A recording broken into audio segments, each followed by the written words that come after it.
Doctor, আপনি শ্রমিক নারী অধিকার কর্মী এবং আলোকচিত্রী এবং এমন শ্রমিক নারীদের নিয়ে আপনি কাজ করেন যারা গ্রাম থেকে শহরে এসে পুরুষের সাথে পাল্লা দিয়ে কাজ করছেন।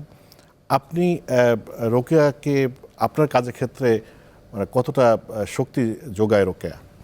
ইতিমধ্যে পারভিন আপা এবং শিরিন আপা বলেছেন, আমি ওনাদের সাথে এক সুরেই বলতে চাই যে রোকেয়া অবশ্যই অত্যন্ত সাহসী, বুদ্ধিদীপ্ত এবং চিন্তাশীল ছিলেন। এবং আমি ব্যক্তিগতভাবে রোকেয়াকে নতুনভাবে পাঠ করি যখন আমি একজন রাজনৈতিক কর্মী হিসেবে বিশ্ববিদ্যালয়ের শিক্ষার্থী, এবং আমার কাছে মনে হয়েছিল যে রোকেয়াকে জানছি, সেই জানাটা একটা নতুন করে আবিষ্কারের মতো এবং অনেকটা একটা সম্পদ হিসেবে বা বন্ধুর মতো কাউকে কাছে পাচ্ছি, যে সমাজ যেভাবে সবসময় আমাদেরকে চোখ রাঙানি দেয় নারী হিসেবে, মানুষ হিসেবে যেভাবে আমরা নিজেদেরকে গুটিয়ে রাখি, বিশেষভাবে নারী হিসেবে, সেই জায়গাগুলো থেকে বেরিয়ে আসার জন্য ভীষণ রকম প্রশ্নবিদ্ধ করা নিজেদেরকে, সেটা রোকেয়া করছেন। আর রোকেয়া যেমন পুরুষতন্ত্র, ঔপনিবেশিক শাসনামল, ধর্ম, এই বিষয়গুলো নিয়ে কথা বলেছেন, একই সাথে শ্রেণী প্রশ্ন নিয়েও কথা বলেছেন। উনি চাষার দুঃখ নামে একটা লেখা লিখেছিলেন, এন্ডি শিল্প নিয়ে লিখেছিলেন।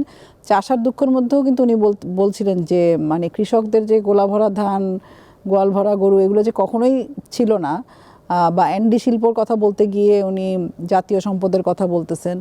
এই জিনিসগুলো কিন্তু একই সাথে উনি কেবল নারী প্রশ্নে তো উনি কথা বলেছেনই, নারীর অধিকারের প্রশ্নে, পাশাপাশি ঔপনিবেশিকতা এবং শ্রেণী প্রশ্ন, শ্রমিক কৃষকের প্রশ্ন, সেগুলোও উনি যুক্ত করেছেন। ফলে আমার কাছে মনে হয় যে রোকেয়া নারীর মানে উনি যেই সময়ে জন্মগ্রহণ করেছেন 1880, এরপর ওনার লেখার সাথে আমরা পরিচিত হই 1904 সালের পর থেকে, এবং ওই সময়ে নারীর শিক্ষা প্রশ্নটা গুরুত্বপূর্ণ ছিল।